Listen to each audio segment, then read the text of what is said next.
خوف نکل جائے، ڈر نکل جائے، جس چیز کا خوف دلا کر ایک لاٹھی سے مجمع منتشر کر دیا جاتا ہے، وہ قوم تم نہیں ہو۔ تم اپنے سینوں کو مصطفیٰ کے لیے سنبھال رکھنا، اپنی گردنوں کو حضور کی امانت سمجھنا۔ تم لاٹھی ڈنڈے سے بھاگنے والی قوم نہیں ہو سکتے۔ اسلاف صحابہ کرام کے اگر تم وارث ہو تو سنو، ہمارے اسلاف کا طریقہ تو یہ تھا۔ احد کے میدان میں پاسا پلٹ گیا ہے، کفار و مشرکین بھاری ہو چکے، صحابہ کی جانوں کو خطرہ لاحق ہو گیا۔ ایک نہیں، دو نہیں، 4 10 نہیں، 70 صحابہ کی شہادتیں ہو گئی۔ احد کے میدان میں 70 صحابہ کی جانیں چلی گئی۔ اور کیسے کیسے، اگر میں منظر بتاؤں تو رونگٹے کانپ جائیں۔ احد کے میدان میں مصطفیٰ کریم صلی اللہ علیہ وسلم بیٹھے ہوئے ہیں۔ میرے اندازے کے مطابق میں نے جو پڑھا ہے، سب سے کٹھن اور سب سے سخت ترین جو جنگوں میں جنگ آئی ہے وہ احد کی جنگ تھی۔ وہاں پر حضور کے کتنے عزیز شہید ہوئے تھے جانتے ہیں؟ مصعب بن عمیر گئے، عبداللہ بن جہش حضور کے ایسے صحابی، حضور ان سے بڑا پیار کرتے تھے۔ عبداللہ بن جہش کو کافروں نے کئی ٹکڑوں میں بدل دیا تھا، ان کی ہر انگلی کاٹ دی تھی، ہاتھ پیر ناخن سب کاٹ دیے تھے، ناک کاٹی، ہونٹ کاٹے، کان کاٹے، اور کافروں نے رسی میں ان کے اعضاء پرو کر کے ہار بنا کر کے پہنا تھا۔ یہ عبداللہ بن جہش کے ساتھ ہوا۔ امیر حمزہ جو خود رسول اللہ کے چچا ہیں، ان کو سینے پر نیزہ مارا، سینہ چاک کر کے کلیجہ نکال کر کے حضور کے سامنے چبایا گیا۔ یہ واقعات احد کے میدان میں ہوئے۔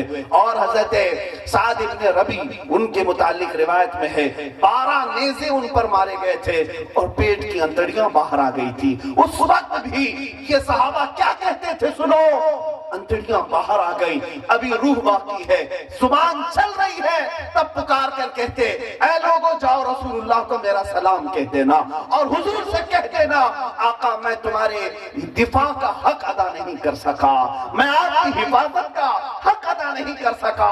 یہ صحابہ تھے جو میدان احد میں ہزاروں ٹکڑوں میں بدل جانے کے بعد بھی کہتے تھے یا رسول اللہ حق تو یہ ہے کہ حق ادا نہ ہوا۔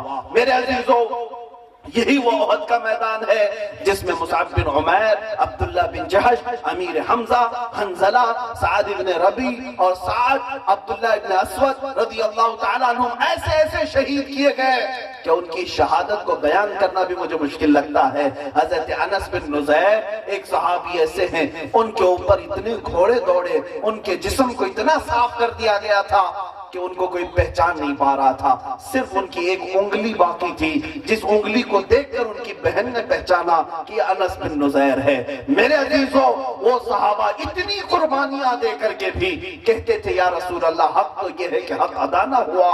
آج میں تم سے پوچھنا چاہتا ہوں کتنی روٹیاں مصطفیٰ کے نام پر کھائی ہیں، کتنے کپڑے حضور کے نام پر پہنے ہیں، کتنی عزتیں تم نے بٹوری ہیں مصطفیٰ کے نام پر۔ تمہارے گھروں کی آج رونق نبی پاک کے نام سے ہے، تمہیں اولاد نہیں ملتی حضور کا وسیلہ لے کر مانگتے ہو، گھر میں کاروبار میں مندی آئے حضور کا وسیلہ لے کر مانگتے ہو، سب کچھ تو حضور کا صدقہ کھاتے رہے۔ آج اگر حضور کی عزت کی بات آتی ہے لوگ بغلیں جھانکتے ہیں اور کہتے ہیں نہیں ہمارا بڑا بزنس ہے، جانے کے لیے ہمارے پاس ٹائم نہیں ہے، ارے میں چلا جاؤں تو گھر کا میں اکلوتا ہوں، میری بیوی بچوں کو کون دیکھے گا، میرے ماں باپ کا سہارا کون بنے گا۔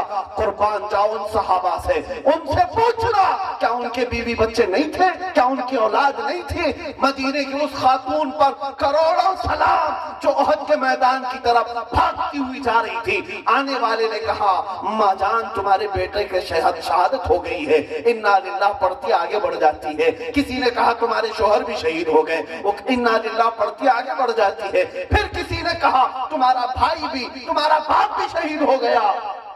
ایک عورت ہے مدینے کی، 4 رشتے میدان احد میں شہید ہوئے، بھائی بھی گیا، بیٹا بھی گیا، باپ بھی گیا، شوہر بھی گیا۔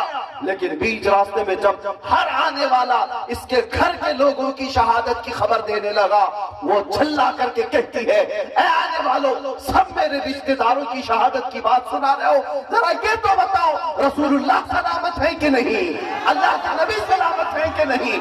اس خاتون نے جب یہ سوال کیا، آنے والے نے کہا اے مائی جان، اے خاتون مدینہ، اللہ کے نبی تو سلامت ہیں، اللہ کے نبی سلامت ہیں۔ سنو، اس خاتون پر قربان جاؤ، اپنا آنکھ چلا کے کرتی ہے، بارگاہ الہی میں کہتی ہے اے مولا تیرا ہزارہ ہزار شکر، میرا چاند سلامت ہے تو کائنات سلامت ہے۔ سب کچھ لٹ گیا، سب کچھ لٹ گیا، پھر بھی کہتی اگر میرا چاند سلامت ہے تو پوری کائنات